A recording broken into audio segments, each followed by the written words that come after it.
Donc aujourd'hui, je vais vous parler de la rupture du ligament croisé chez le chien. Qu'est-ce que les ligaments croisés? Les ligaments croisés sont deux ligaments qui, par définition, par leur nom, sont croisés et se trouvent dans l'articulation du genou, aussi bien chez le chien que chez le chat. Ce sont des ligaments, enfin en tout cas le ligament croisé antérieur est un ligament qui a une forte propension à se rompre et ça touche toutes les races de chiens, tous les âges, tous les poids, toutes les tailles de chiens. C'est une pathologie extrêmement fréquente et je dirais même que c'est la première cause de boiterie du membre postérieur chez le chien. Les symptômes d'une rupture du ligament croisé sont assez évocateurs, puisqu'en cas de rupture aiguë, rupture totale du ligament croisé, on a une suppression d'appui. Donc on a un chien qui se promène avec une patte en l'air et avec une douleur assez importante. En cas de rupture partielle ou de rupture chronique, on a plutôt une boiterie avec toujours un appui de la patte au niveau du sol, mais une boiterie qui peut être assez marquée. Alors évidemment, si on ne fait rien, le chien garde cette boiterie longtemps à vie et évidemment va être victime d'une dégénérescence arthrosique de l'articulation du genou. Donc ce qui signifie douleur permanente ou changement de température, changement d'humidité, boiterie permanente, difficulté à se lever, difficulté à monter en voiture, difficulté à se coucher, etc. Évidemment, il est possible de traiter cette rupture du ligament croisé antérieur et pour ça, plusieurs techniques ont été décrites, principalement 3 techniques, je dirais. Donc, pour les chiens de petite taille, on peut envisager ce qu'on appelle un traitement conservateur, mais qui est souvent décevant. Le traitement conservateur consiste simplement, entre guillemets, à ne rien faire, juste donner des anti-inflammatoires et du repos.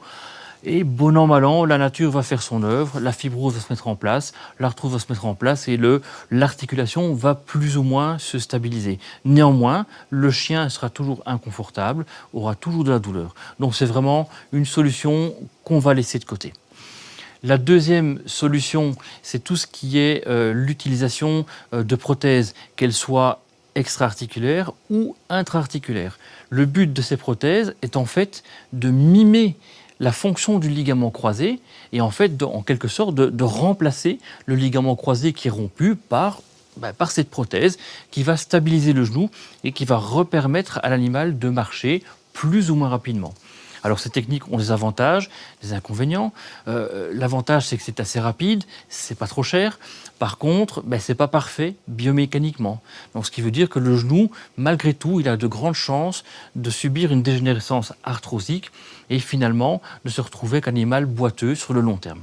Le troisième volet de traitement des ruptures du ligament croisé comprend les techniques d'ostéotomie. Alors c'est un mot un petit peu barbare que je vais essayer de vulgariser. Donc au lieu de traiter, vraiment de travailler sur le ligament croisé antérieur, on va travailler sur la mécanique du tibia, donc la biomécanique. Et on va changer cette biomécanique en fait pour rendre le ligament croisé antérieur totalement inutile.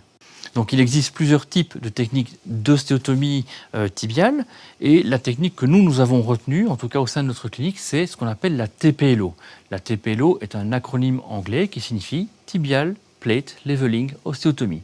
Donc c'est une ostéotomie de nivellement du plateau tibial.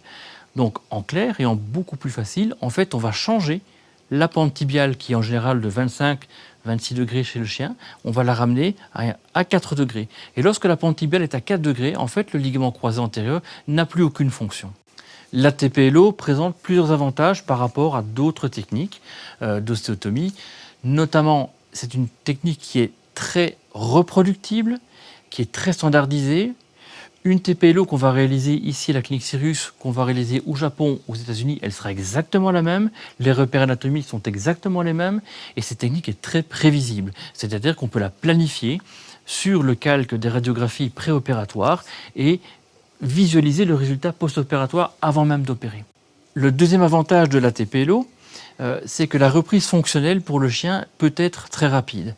Donc en fait, on fait une ostéotomie, donc on coupe l'os et on répare cette fracture qu'on vient de créer grâce à une plaque qu'on met en compression. Et le fait d'avoir un montage qui est extrêmement stable ne génère pas de douleur pour le chien. Donc la reprise fonctionnelle peut être très rapide. C'est-à-dire qu'un chien opéré le matin peut remarcher le soir.